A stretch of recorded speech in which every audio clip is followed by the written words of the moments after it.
Tidak, kenapa tidak? Lu Yun bertanya tanpa sadar. Klan barbar masih di sini. Kita disuruh bertahan di sini, beraninya kita menyerah. Kata hantu Yongyi dengan tegas. Bukankah semua orang barbar berubah menjadi zombie? Selama kamu tidak menginjakan kaki di wilayah mereka, sepertinya tidak akan terjadi apa-apa kan? Lu Yun bingung. Junior, kamu salah besar tentang ini. Jika kita tidak berada di sini untuk berdiri teguh dan menakut-nakuti zombie yang tidak manusiawi itu, mereka pasti sudah lama merebut kerajaan Jiren. Hantu itu dengan berani menggelengkan kepalanya dan berkata, zombie-zombie ini semuanya diracuni oleh para pendeta klan barbar dengan keabadian. Setelah kematian, tubuh mereka tidak akan membusuk dan kesadaran mereka tidak akan ada lagi. Namun, mereka hanya dapat memasuki reinkarnasi dengan menyelesaikannya obsesi mereka dan menghancurkan kerajaan Jilian. Mendengar ini, meskipun Lu Yun bukan warga kerajaan Jilian, dia tetap kagum pada orang-orang setia seperti Gos Yongyi. Untuk dapat melakukan ini bagi rakyat jelata, dinasti telah berubah selama berabad-abad, tetapi hanya sekali. Tuan Yongyi, saya tidak tahu apa jabatan resmi Anda selama hidup Anda. Haha, itu semua hanya nama palsu. Itu sudah menjadi masa lalu, entah itu jenderal atau tentara. Kita hanyalah sekelompok hantu yang kesepian sekarang. Lu Yun dan Dai Mengqiu diam-diam terkejut, meskipun hantu Yongyi tidak mengakuinya. Mereka tahu bahwa pria ini adalah jenderal yang memimpin tentara kerajaan Jilian untuk melawan invasi kaum barbar. Sangat sulit menemukan apapun tanpa memakai sepatu besi, dan tidak perlu usaha sama sekali. Namun Lu Yun, yang tujuan awalnya adalah menggali makam sang jenderal, kini tidak mau lagi melakukannya. Untuk pria setia seperti itu, Lu Yun tidak tega menghancurkan tubuhnya. Tetapi jika seseorang dengan sukarela memberikan harta miliknya semasa hidupnya, maka dia tidak punya alasan untuk menolak. Itu benar, Lu Yun memperhatikan lagi. Bukankah karena zombie yang ditransformasikan oleh orang barbar itu abadi? Hal ini membuat para jenderal dan tentara kerajaan Jiren tidak mungkin bereinkarnasi. Lu Yun membantu mereka menghancurkan zombie-zombie ini. Masuk akal jika mereka menyumbangkan keuangan mereka sendiri dengan tangan mereka yang bergerak. Ketika dia memikirkan hal ini, Lu Yun tidak bisa menahan diri untuk tidak mengangkat sudut mulutnya. Begitu Dai Mengqiu melihat ekspresi Lu Yun, dia tahu jika gadis ini menahan sesuatu. Jenderal Yongyi, Anda baru saja mengatakan bahwa zombie-zombie ini masih hidup hari ini karena mereka ditanami Gu keabadian. Jika Gu ini dibunuh, bukankah zombie-zombie ini? Junior, jika sesederhana yang kamu katakan, kami tidak akan beralih dari menyerang ke bertahan, dan hantu kami akan bertahan selama ratusan juta tahun. Hantu itu menghela nafas dengan berani, keabadian Gu pada zombie-zombie ini tidak hanya kebal terhadap air dan api, tetapi bahkan jika tubuh parasitnya hancur, ia masih dapat berkumpul secara perlahan. Lu Yun terkejut ketika mendengar ini, dan memiliki rencana lain di benaknya, bagaimana jika kita membunuh Raja Gu dari Gu abadi atau pendeta barbar yang mengolah Gu abadi. Anda harus tahu bahwa jika Raja Gu atau peracunnya mati, serangga Gu juga akan mati. Maksudmu operasi pemenggalan kepala tidak ada gunanya. Kami sudah mencobanya sejak lama. Pendeta suku barbar itu seperti bajingan, bersembunyi dalam-dalam. Dan untuk bertahan hidup, dia juga menanam benih untuk dirinya sendiri. Keabadian Gu, kata hantu Yongyi sambil menghela nafas panjang. Selama ratusan juta tahun, mereka telah menggunakan hampir semua metode yang dapat mereka pikirkan, tetapi kecuali fakta bahwa hantu yang dibentuk oleh tentara di bawah tangan mereka dipukuli hingga berkeping-keping, tidak ada kemajuan yang berarti. Katakan saja padaku perkiraan lokasi pendeta barbar itu, dan tunggu kabar baik dariku. Lu Yun begitu terpesona sehingga tidak hanya Gos Yongyi yang tercengang, tetapi Dai Mengqiu juga tercengang. Apakah kamu sedang memamerkan otakmu? Kamu sebenarnya ingin berenang di air berlumpur ini? Apakah kamu sekarat? Burung pipit mengetahui ambisi angsa. Aku punya rencanaku sendiri, tonton saja. Lu Yun bersemangat kurang dari 2 detik sebelum dia disiram air dingin oleh Gos Yongyi, Junior. Cukup bagimu untuk memiliki hati ini. Aku menerimanya dan membiarkan masalah ini berakhir di sini. Tempat ini penuh dengan roh jahat. Sepertinya para zombie dari klan barbar sudah siap bergerak lagi. Sebaiknya kau tinggalkan tanah benar dan salah ini secepatnya. Lu Yun tidak menyangka wajahnya yang panas akan menyentuh pantatnya yang dingin. Meskipun pihak lain juga memikirkan keselamatannya sendiri. Tapi Lu Yun tidak mau bersyukur. Keberanian umum. Jika saya dapat membuat jutaan jenderal bereinkarnasi dengan nyawa saya tidak keberatan mengambil nyawa ini. Lu Yun berkata dengan penuh semangat, Anda dan para prajurit dapat berdiri seperti ini selama ratusan juta tahun demi kerajaan Jilian. Aku dia juga laki-laki dari kerajaan Jiren, kenapa dia tidak berani mengorbankan nyawanya? Anak baik, ambisius. Setelah mendengar ini, Lu Yunxin berkata, ada pertunjukan. Tapi Junior, kamu masih muda. Kalau kamu punya ambisi seperti itu, kamu pasti bisa meraih prestasi besar sekarang. Kamu tidak bisa mengambil risiko ini. Ikuti saranku dan kembali. Petik 2, petik 2. Sudut mulut Lu Yun bergerak-gerak, seolah Zhang Fei sedang melempar bulu ayam dan tidak bisa berbuat apa-apa. Dai Mengqiu juga mencoba membujuknya, ini hampir selesai, jangan terlalu membuat dirimu mendapat masalah. Tuan Yongyi, Anda juga mengatakan bahwa zombie yang diubah oleh orang barbar akan segera menyerang lagi. Pada saat itu, berapa banyak tentara yang berubah menjadi hantu akan mati secara menyedihkan. Jiwa mereka akan tersebar, dan mereka tidak akan pernah bereinkarnasi. Anda seperti ini, apakah kamu bersedia? Prinsip-prinsip sepele itu tidak masuk akal, jadi Lu Yun beralih ke studi di universitas. Kamu harus memikirkan mereka, kan? Cukup menyakitkan menjadi iblis dan dikendalikan oleh dunia selama ratusan juta tahun. Tujuan akhir mereka bukanlah kehilangan jiwa mereka. Jenderal Yongyi. Mata hantu pemberani dan tak bernyawa itu penuh belas kasih, dan dia tahu bahwa dia tidak layak untuk kelompok prajuritnya. Tapi kebenaran adalah yang utama, dan cinta antar anak harus dilupakan. Junior, apakah kamu benar-benar bertekad untuk pergi? Lu Yun mengangguk penuh semangat. Oke, Junior, hanya ada beberapa orang yang aku kagumi selama hidupku, tapi aku tidak menyangka akan ada orang yang muncul setelah kematianku. Haha. Sungguh suatu berkah bagi kerajaan Jirenku. Hantu itu dengan berani menengadah ke langit dan tertawa. Junior, ambillah. Sebuah medali salib melayang di depan Lu Yun. Mirip dengan yang diberikan oleh perwira sebelumnya, tetapi pengerjaannya lebih indah, dan setelah bertahun-tahun, garis-garis di salib masih terlihat jelas. Ini medali umum saya. Jika Anda menemui masalah, Anda dapat menyuntikkan kekuatan spiritual ke dalamnya, dan saya akan muncul untuk menyelamatkan hidup Anda. Tanpa diduga, saya mendapat jimat. Bukankah ini seperti plug-in di dalam game? Kalau begitu saya berharap Anda sukses dan segera sukses. Kalau begitu, terserah Anda, Tuan. Saat Lu Yun hendak mengepalkan tinjunya, dia melihat hantu Yongyi perlahan menghilang ke dalam batu nisan. Tunggu sebentar, Jenderal Yongyi. Lu Yun segera menghentikannya, apakah kamu melupakan sesuatu? Sosok Gos Yongyi terdiam dan berpikir sejenak, tidak. Junior, kamu mau apa lagi? Petik 2, petik 2. Sudut mulut Dai Mengkiu bergerak-gerak, dan dia berkata dalam hatinya, betapa beraninya seseorang, betapa produktifnya tanahnya. Ini adalah kunci untuk memahami situasinya. Sudut mulut Lu Yun bergerak-gerak, kamu tidak akan membiarkan aku pergi ke seluruh lokasi medan perang untuk mencari pendeta dari suku barbar, kan? Kurang lebih, bisakah Anda memberi saya informasi intelijen? Petunjuk kasar dan sebagainya. Saya benar-benar tidak memiliki ini. Gos Yongyi tersenyum pahit, saya benar-benar tidak memiliki berita apapun tentang pendeta. Saya berhenti memata-matai berita setelah beralih dari menyerang ke bertahan, tentang pergerakan zombie. Tahu. Petik 2, petik 2. Lu Yun langsung merasa mati rasa. Biarkan dia menemukan rekan penulisnya sendiri. Dengan dia dan Dai Mengkiu, sepasang kaki dan 2 pasang mata, dibutuhkan 1 tahun monyet, kuda, dan bulan. Namun, Lu Yun tidak putus asa, malah dia bertanya pada Gos Yongyi di mana mereka menemukan pendeta yang mereka gunakan saat membunuh suku barbar. Hantu Yongyi tidak menulis tinta, dan mengeluarkan perkamen usang dari batu nisan. Meski sudah menguning, garis-garis di atasnya masih terlihat jelas. Ini petanya di sini. Setelah bertahun-tahun, seharusnya ada beberapa perubahan, tapi secara keseluruhan masih bisa digunakan. Kemudian Gos Yongyi menandai beberapa titik di peta kulit domba, tempat-tempat ini dulunya adalah tempat persembunyian suku barbar. Lu Yun mengambil petanya. Meskipun kertasnya agak tua dan menguning, gambarnya sangat detail. Lu Yun bahkan melihat sebuah bukit yang ditandai sebagai kuil perang di peta. Melihat mata Lu Yun terpaku di sini, Gos Yongyi menjelaskan, itu adalah markas asli kami, dan itu juga tempat kami mengeluarkan perintah militer. Saya sangat merindukannya ketika saya memikirkannya. Sepertinya baru kemarin saya minum anggur dan makan daging bersama saudara-saudaraku. Kain Wall. Bertahun-tahun telah berlalu dalam sekejap. Melihat ekspresi kerinduan di wajah Gos Yongyi, Lu Yun menelan kembali kata-kata yang keluar dari bibirnya. Lebih baik tidak memberitahu jenderal ini tentang penghancuran kuil perang. Jenderal pemberani, apakah Anda berhasil memenggal kepala siapapun di tempat persembunyian ini? Junior, apakah menurutmu pemenggalan kepala itu sesederhana bermain-main? Bagaimana kamu bisa sukses setiap saat? Jika berhasil setiap saat, bahkan jika kamu tidak bisa membunuh pendeta dari klan barbar, menakutinya saja akan membuatnya takut akalnya.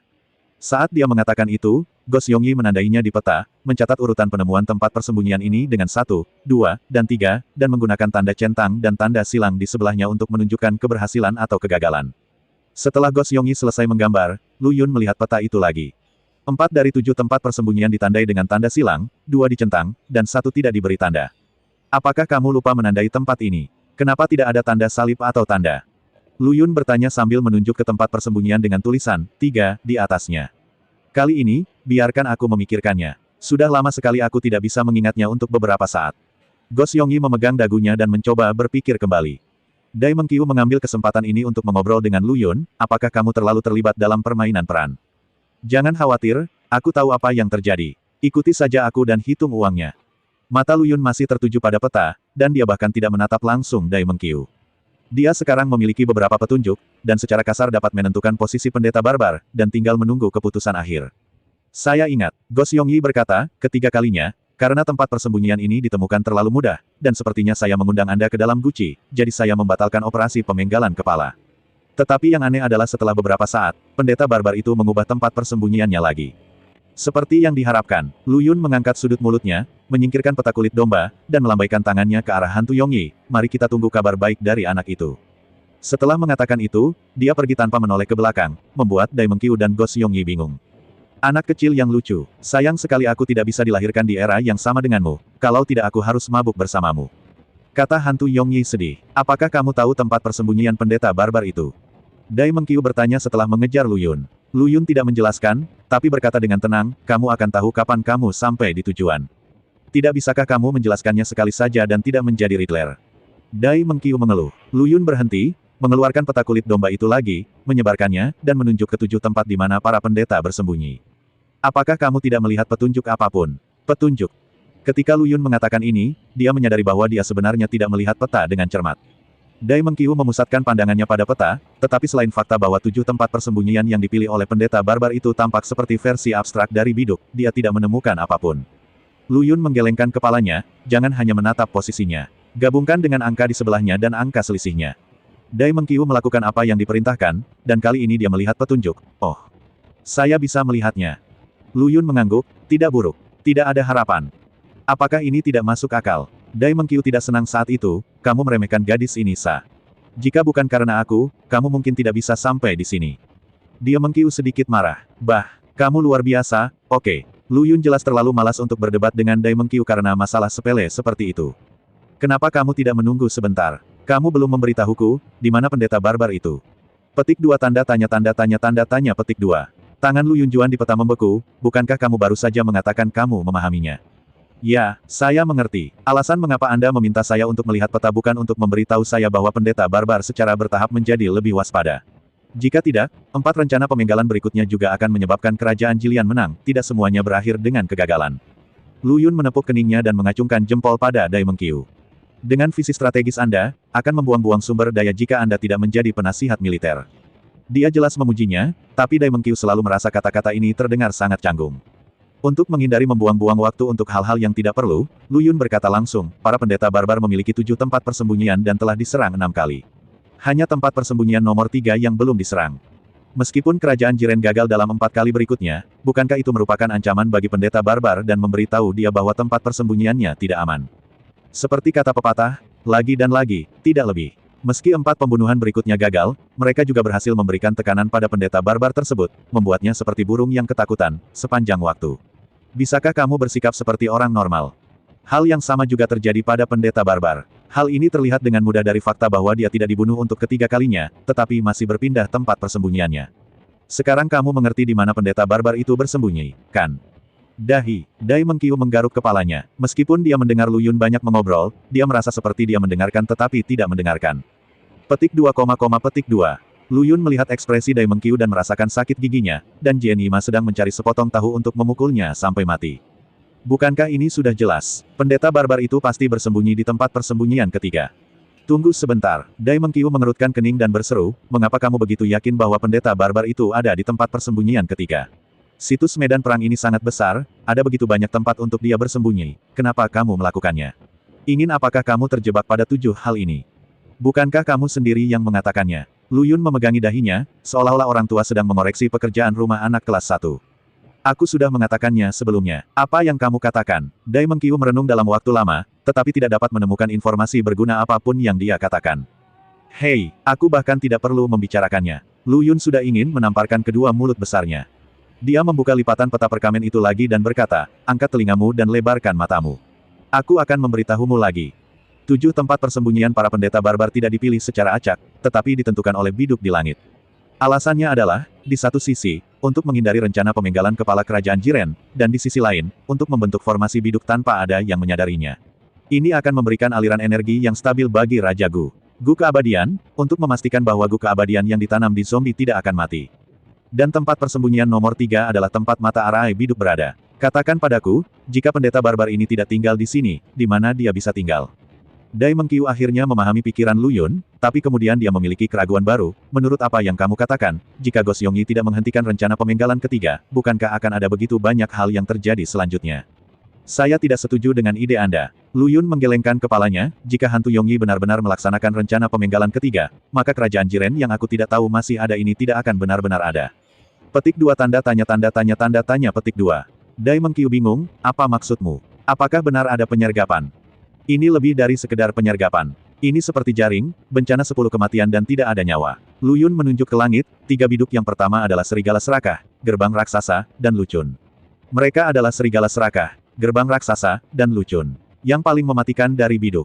Keberadaan Fa, formasi bintang 3 yang dibentuk oleh ini, berbeda dengan formasi biduk yang disesuaikan oleh Yin dan Yang, dan berfokus pada pembunuhan. Dai Mengqiu menarik napas, seolah dia melihat formasi bintang 3 yang membunuh dewa dan iblis dari kata-kata Lu Yun. Setelah dikejutkan, rasa kagum muncul secara spontan dari lubuk hati Dai Mengqiu. Saya benar-benar tidak menyangka bahwa Anda tidak hanya hebat dalam keterampilan dan keberanian, tetapi Anda juga mengetahui astronomi dan formasi. Kamu membuat masalah. Apa kamu tidak melihat siapa aku?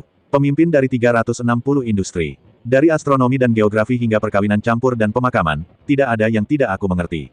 Lu Yun menepuk dadanya dan berkata, tidak hanya itu, dia juga sangat tampan, bukan? Dai Mengqiu, kekaguman yang baru saja muncul di hatiku lenyap dalam sekejap. Saya akan memuji Anda beberapa kali, saya akan memuji Anda beberapa kata, tetapi Anda tetap cantik. Dai Mengqiu tiba-tiba menyadari sebuah masalah. Arai bintang 3 begitu kuat, dan sekarang arai biduk telah dibangun entah berapa tahun. Bukankah tidak pantas bagimu untuk mati dalam profesi ini? Jika itu adalah formasi bintang 3, saya benar-benar tidak akan berani mengambil pekerjaan ini, tetapi tidak ada yang perlu ditakutkan dengan formasi bintang 7. Apa maksudmu? Mungkinkah susunan bintang 7 tidak sebaik susunan bintang 3? Dai Mengqiu kembali bingung. Alasan mengapa susunan biduk dapat tetap tidak berubah selamanya, tanpa takut akan gangguan dari bintang lain dan fenomena langit, adalah karena ketujuh bintang ini saling melengkapi dengan Yin dan Yang, menciptakan dan menahan satu sama lain, dan mencapai apa yang disebut keseimbangan. Lu Yun menjelaskan, jadi formasi biduk bukan tentang menyerang, tapi tentang menyeimbangkan Yin dan Yang. Inilah yang dibutuhkan oleh para pendeta barbar. Dai Mengqiu mengangguk. Lu Yun menghela nafas secara diam-diam. Dia mengira dia telah menemukan seorang pemandu, tetapi ternyata dia adalah pemandu itu sendiri, yang memimpin dan menjelaskan. Dengan siapa Jienima bisa diajak bertukar pikiran? Apakah ada pertanyaan lain? Bisakah kamu melanjutkan perjalananmu? Aku punya satu pertanyaan terakhir, sungguh pertanyaan terakhir. Dai Mengqiu menekankan dengan ibu jari kelingkingnya terangkat. Seperti kata pepatah, bantu orang sampai akhir dan kirim Buddha ke barat. Sekarang saya sudah buka mulut, saya akan menjawab semuanya. Katakan padaku, apakah kamu punya pertanyaan lagi?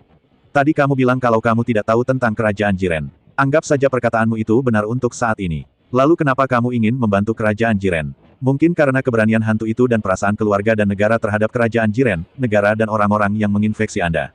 Setelah menghabiskan berhari-hari bersama, menurutku kamu bukanlah orang yang mudah emosi. Semua yang kuinginkan adalah untung. Lu Yun menceritakan pemikirannya sebelumnya kepada Dai Mengqiu. Sudut mulut Dai Mengqiu bergerak-gerak, permainan catur yang hebat. Apakah kamu tidak takut pingsan? Seperti kata pepatah, betapa beraninya seseorang, betapa produktifnya tanahnya. Yang berani akan mati kelaparan, dan yang penakut akan mati kelaparan. Tapi Lu Yun berkata begitu, tapi dia tidak ingin orang-orang setia yang meninggal di negeri asing ini bisa pulang dengan baik. Sama seperti apa yang dia katakan kepada Gos Yongyi sebelumnya, mereka seharusnya tidak berakhir dalam kekacauan seperti itu.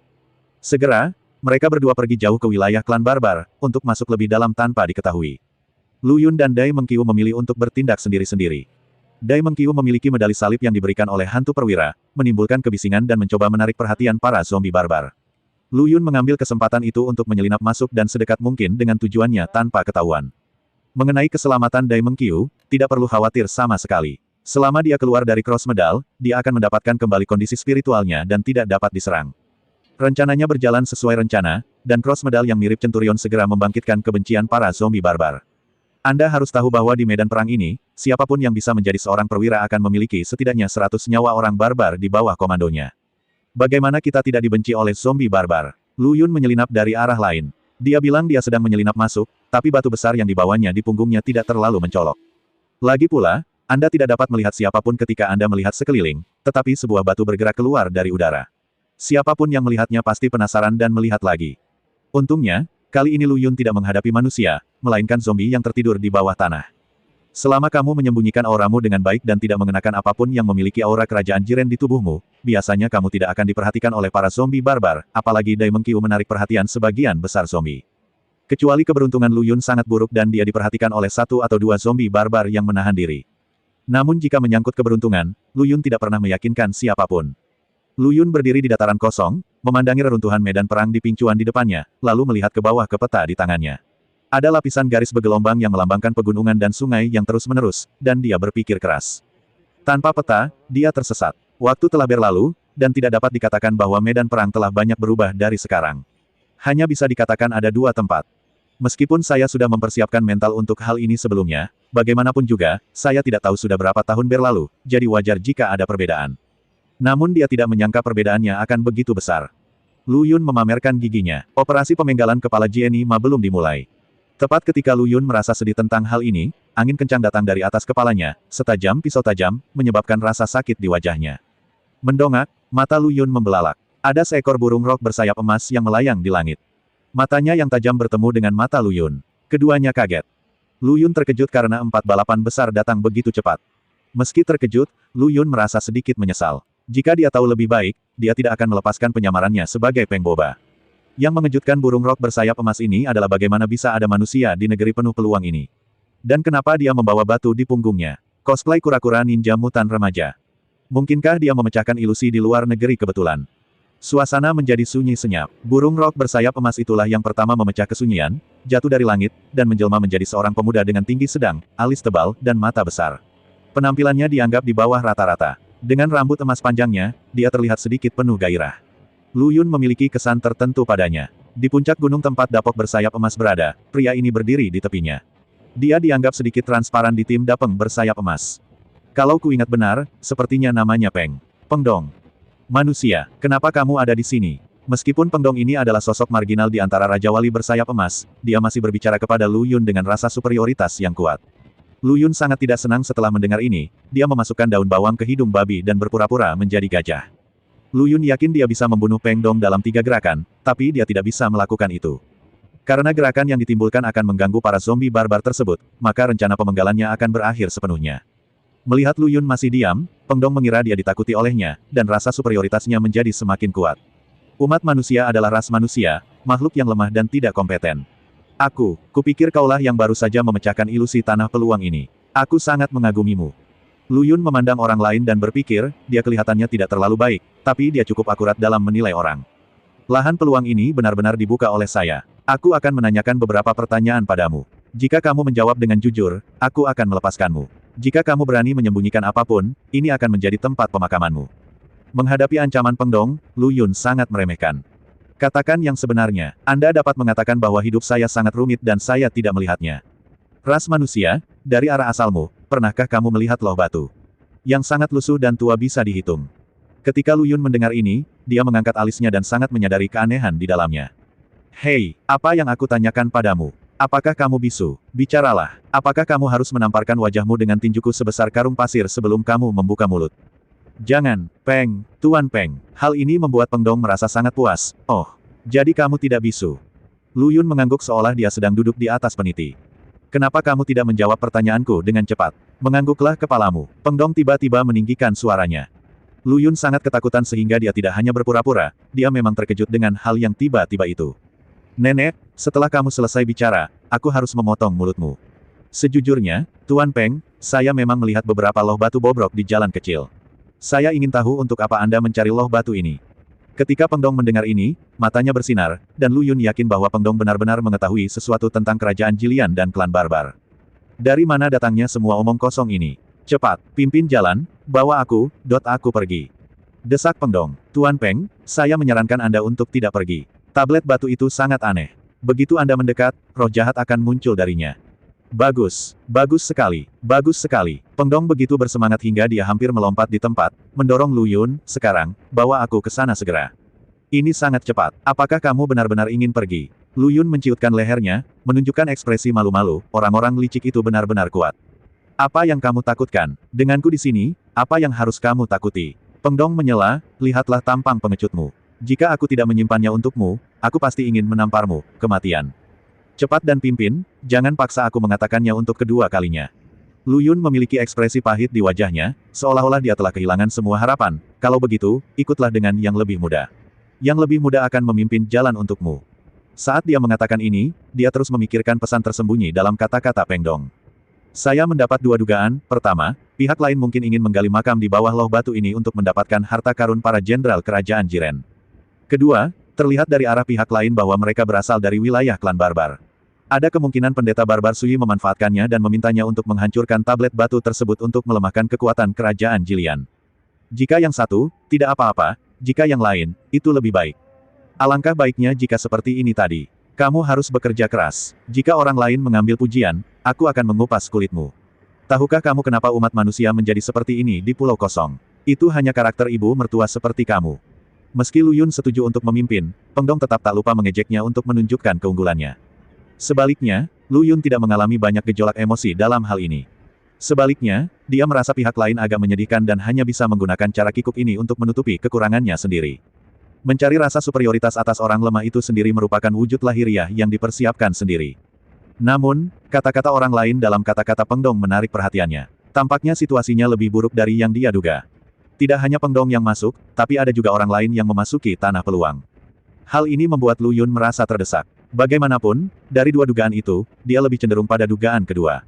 Ini juga berarti bahwa Peng Dong tidak hanya mendapat manfaat dari Suyi, tetapi semua orang juga mendapat manfaatnya. Saat aku memikirkan hal ini, kecepatan kakiku tiba-tiba meningkat.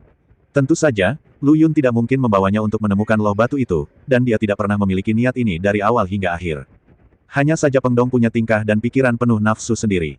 Meskipun petanya telah dihapus, Lu Yun masih memiliki kesan tentang jalan yang pernah dia lalui. Dia dengan cepat memimpin Peng Dong melintasi persimpangan dua wilayah dan memasuki wilayah kerajaan Jilian. Belum sampai, suara tidak sabar Peng Dong terdengar dari belakang. Kita hampir sampai, Tuan Peng. Lu Yun berhenti dan menjawab dengan senyuman. Peng Dong menarik napas dalam-dalam dan meraih kerah baju Lu Yun. Sial, aku melihat ke langit dan sangat bersih. Kamu harus membiarkan aku berubah kembali ke wujud asliku. Mengapa kamu mengatakan itu berbahaya atau tidak aman?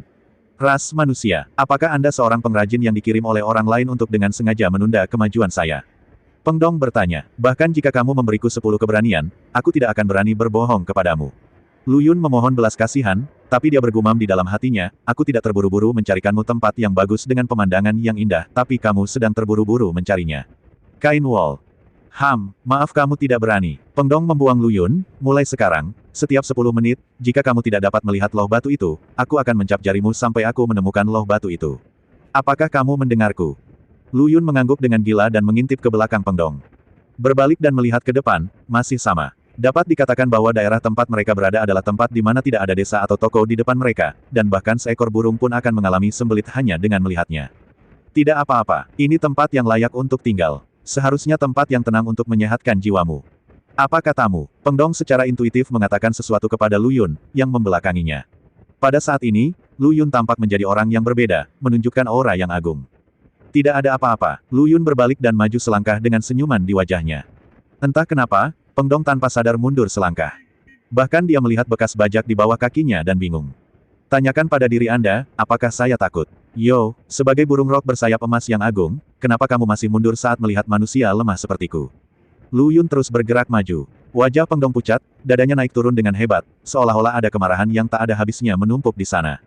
Pengadilan kematian. Tiba-tiba terjadi angin kencang dan langit dipenuhi pasir dan bebatuan. Tangan kiri Peng Dong seperti cakar, menusuk langsung ke jantung Lu Yun. Serangan ini pasti akurat dan kejam, akan mengoyak ruang, dan suara robekan udara memekakkan telinga. Cakar ini harus membalas penghinaan karena mundur sekarang. Senyuman kemenangan muncul di wajah Peng Dong. Pada jarak sedekat itu, bahkan klan Marten Penelan Langit yang paham dengan hukum ruang angkasa mungkin tidak bisa menghindarinya, apalagi klan manusia. Cakar ini menembus dada Lu Yun dengan kuat. Matilah, kamu adalah manusia yang rendah hati seperti semut. Jika itu adalah seorang kultivator manusia biasa, hatinya akan hancur oleh pukulan Peng Dong.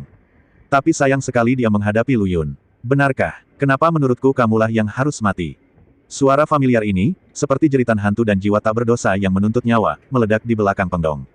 Senyuman di wajah Peng Dong membeku, bagaimana ini mungkin? Itu pasti ilusi, kamu jelas. Kata-kata itu berhenti tiba-tiba. Lu Yun, yang tertusuk cakarnya, tidak melihat darah mengalir keluar dari lukanya, dan tubuhnya mulai menjadi tidak nyata. Batal, hantu, mustahil. Peng Dong tidak percaya manusia bisa secepat itu dan bisa menipu matanya.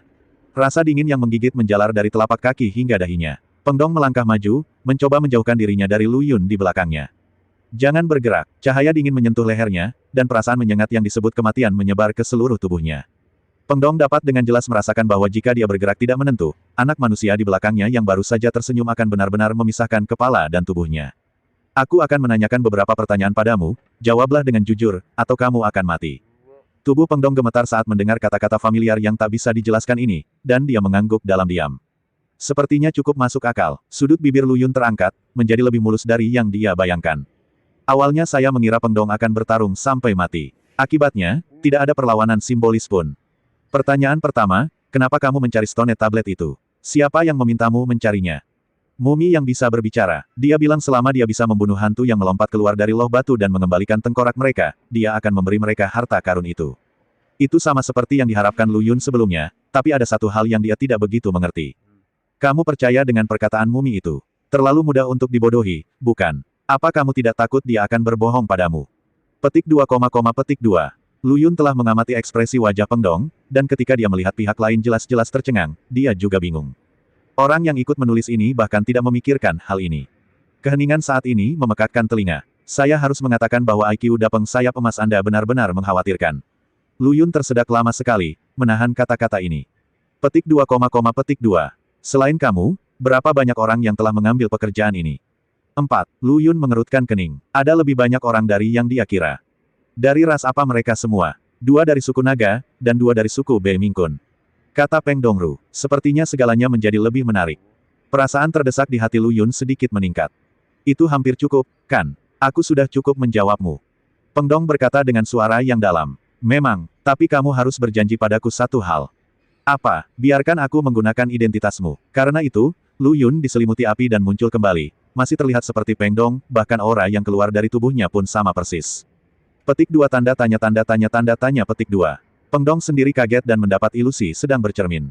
Kamu, bagaimana kabarmu? Begitu dia selesai berbicara, dia mengangkat kepalanya dan berjalan mendekat.